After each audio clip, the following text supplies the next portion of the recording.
ഒരിക്കൽ ആരാധകനെന്ന് പരിചയപ്പെടുത്തിയ ഒരാൾ കയ്യിൽ ബ്ലേഡ് വെച്ച് എനിക്ക് ഷെയ്ക്ക് ഹാൻഡ് തന്നിട്ടുണ്ട്. കാറിൽ കയറിയ ശേഷമാണ് കയ്യിലെ മുറിവ് കാണുന്നത്.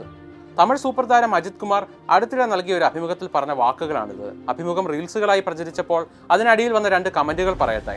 ഞങ്ങളൊക്കെ ടിക്കറ്റ് എടുക്കുന്ന കാശ് കൊണ്ടല്ലേ നീയൊക്കെ ജീവിക്കുന്നത്, അപ്പൊ ഇങ്ങനെ ചിലതൊക്കെ സഹിക്കേണ്ടി വരും. ഒന്നുമാകാതെ നടന്നപ്പോൾ അവന് ആരാധകരെ വേണം, താരമായപ്പോൾ ആരാധകർ അവന് ഭാരമായി. എന്താ അല്ലേ? സിനിമാ താരങ്ങളൊക്കെ നമ്മുടെ കാശിനാണ് ജീവിക്കുന്നത് എന്നും അവർ ജീവിതാന്ത്യം വരെ നമ്മളോട് പുലർത്തേണ്ട കൂറിനെ പറ്റിയുമെല്ലാം ഇങ്ങനെ കമന്റ് ഇടുന്ന ആളാണോ നിങ്ങൾ? എങ്കിലൊന്ന് പറയാമോ? ഏതെങ്കിലും ഒരു നടന്റെ സിനിമയൊന്ന് പോയി കണ്ടേക്കാം. നമ്മൾ കാരണം അവനൊന്ന് രക്ഷപ്പെടട്ടെ എന്ന് വിചാരിച്ച് നിങ്ങൾ അവസാനമായി പോയി കണ്ട ഒരു സിനിമ ഏതാണ്? ഓർമ്മ കാണില്ല. കാരണം നാം ആരും തന്നെ ആരെങ്കിലും സഹായിക്കാനോ എന്തിനെങ്കിലും പങ്കുചേരാനോ അല്ല തിയേറ്ററിൽ പോകുന്നത്. എനിക്കൊരു സിനിമ കാണണമെന്നത് എൻ്റെ മാത്രം ആവശ്യമാണ്. ഈ പ്രശ്നങ്ങളുടെ എല്ലാം വേരുകൾ ചെന്നെത്തുന്നത് എവിടെയാണെന്ന് അറിയാമോ? എന്റർടൈൻമെന്റ് അഥവാ വിനോദം ഒരു ഉൽപ്പന്നമാണ് എന്ന അറിവിന്റെ അഭാവമാണ് പ്രധാന കാരണം. നമ്മൾ വാങ്ങാറുള്ള സാധാരണ ഉൽപ്പന്നങ്ങളെ പോലെ വിനോദത്തെ തൊടാനോ വിൽക്കാനോ പോക്കറ്റിലിട്ട് നടക്കാനോ കഴിയില്ല. എന്നാൽ നമ്മൾ അങ്ങോട്ട് കാശ് കൊടുക്കുന്നുമുണ്ട്. ഈ കൺഫ്യൂഷനാണ് വിനോദം എന്നാൽ ഒരു ഉൽപ്പന്നമല്ലെന്നും അതിനായി കാശിറക്കുന്നത് നമ്മുടെ എന്തോ മഹാമനസ്കതയാണെന്നുമുള്ള തെറ്റിദ്ധാരണ ഉണ്ടാകാൻ കാരണം. സിനിമയിൽ പ്രവർത്തിക്കുന്നവർ നമ്മുടെ ഔദാര്യത്തിൽ ജീവിച്ചു പോകുന്നു. അതിനാൽ അവർ മരണം വരെ നമ്മളോട് കടപ്പെട്ടിരിക്കണം. അവരുടെ സമൂഹത്തിലെ ഓരോ നീക്കവും ഇടപെടലും സസൂക്ഷ്മം നമ്മൾ വീക്ഷിച്ചുകൊണ്ടിരിക്കും.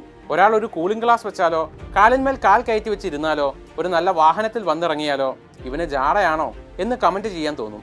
ഈ കാശൊക്കെ എടുത്ത് ഇവന് പാവങ്ങൾക്ക് കൊടുത്തൂടെ എന്നും ചിലരുടെ ഒരു പ്രത്യേക നന്മ സന്ദേശവും കാണാം. സുരാജ് വെഞ്ഞാറമൂട് എഴുതിയ വെഞ്ഞാറമൂട് കഥകൾ എന്ന ബുക്കിൽ അദ്ദേഹം ഒരു അനുഭവം പങ്കുവെക്കുന്നുണ്ട്. വേണ്ടപ്പെട്ട ഒരാളുടെ മരണം നടന്ന ഒരു സാഹചര്യത്തിൽ ആശുപത്രിയിൽ നിന്ന് സുരാജിനെ ഒരാൾ സമീപിക്കുന്നു.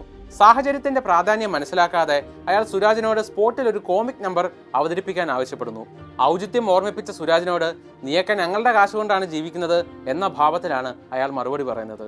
ഫാൻ എന്ന ചിത്രത്തിലെ ഒരു രംഗത്തിൽ ഞാൻ നിങ്ങൾക്ക് വേണ്ടി ഇത്രയൊക്കെ ചെയ്യുന്നില്ലേ, എനിക്ക് വേണ്ടി ഒരു 5 മിനിറ്റ് മാറ്റിവെച്ചാൽ എന്താ എന്ന ആരാധകന്റെ ചോദ്യത്തിന് ഇത് എൻ്റെ ജീവിതവും സമയവുമാണ്, ഇതിൽ നിന്ന് 5 സെക്കൻഡ് പോലും ഞാൻ എന്തിന് മറ്റൊരാൾക്ക് നൽകണം എന്നാണ് താരത്തിന്റെ മറുപടി.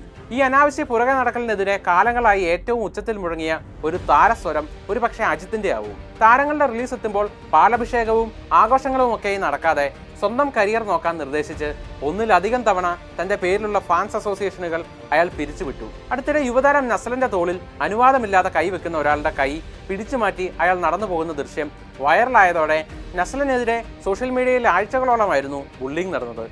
സിനിമാക്കാരും ഇൻഫ്ലുവൻസർമാരും ഒക്കെ എങ്ങനെ ജീവിക്കണമെന്ന് ക്ലാസ് എടുക്കുന്ന നമ്മൾ അവരെ എങ്ങനെ ട്രീറ്റ് ചെയ്യുന്നു എന്നതും സ്വയം പരിശോധിക്കേണ്ടതുണ്ട്.